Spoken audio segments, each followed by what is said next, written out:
சைக்கோவிடம் புள்ள பூச்சியாக நின்னு நியாயம் கேட்கும் பாக்யா. விவாகரத்துக்கு தயாரான இனியா.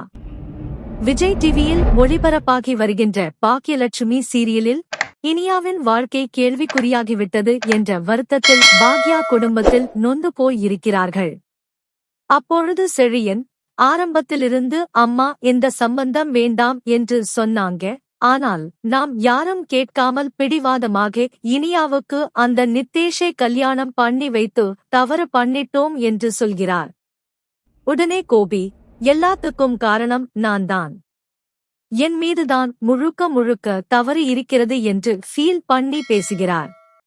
அப்பொழுது ஈஸ்வரி, நம் மீது என்ன தவறு இருக்கிறது, எல்லாத்துக்கும் காரணம் இந்த இனியாதான்.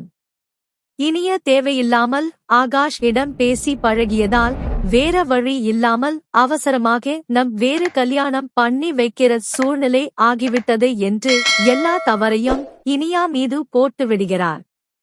இதை கேட்ட பாக்யாவுக்கு கோபம் வந்து, இனிய என்ன நிலைமையில் இருக்கிறார் என்பதை தெரிந்தும் ஏன் இப்படி பேசுறீங்க? அவ வயசுக்கு ஏதோ தவறு பண்ணிட்டாலும் நாம் பெரியவங்க தானே, நிறுத்தி நிதானமாக யோசித்து முடிவு எடுத்திருக்கலாமே, அது மட்டுமா நம் பேசக்கூடாது என்று சொல்லியதும் இவளும் ஆகாசும் ஒதுங்கி விட்டாங்க. ஆனால் அப்பொழுது கூட நீங்கள் யாரும் நம்பாமல் மிரட்டி சென்டிமெண்டாக பேசி கல்யாணத்திற்கு சம்மதம் வாங்கிட்டீங்க. இப்பொழுது என் மகளின் வாழ்க்கைதான் வீணாகிவிட்டது என்று பாக்கியம் கதறுகிறார். ஆனாலும் இதை இப்படியே விடக்கூடாது என்று சொல்லி சுதாகர் வீட்டிற்கு கோபமாக கிளம்புகிறார். உடனே கோபி, நானும் வருகிறேன் என்று சொல்லி சுதாகர் வீட்டுக்கு போய் நியாயம் கேட்கிறார்கள்.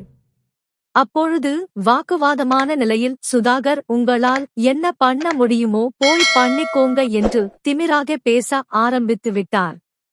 சுதாகரும் அவருடைய மனைவியும் அடாவடித்தனமாக பேசிய நிலையில் அவர்களிடம் போய் புள்ள பூச்சியாக பாக்யா நியாயம் கேட்பது லாஜிக்கே இல்லாமல் இருக்கிறது.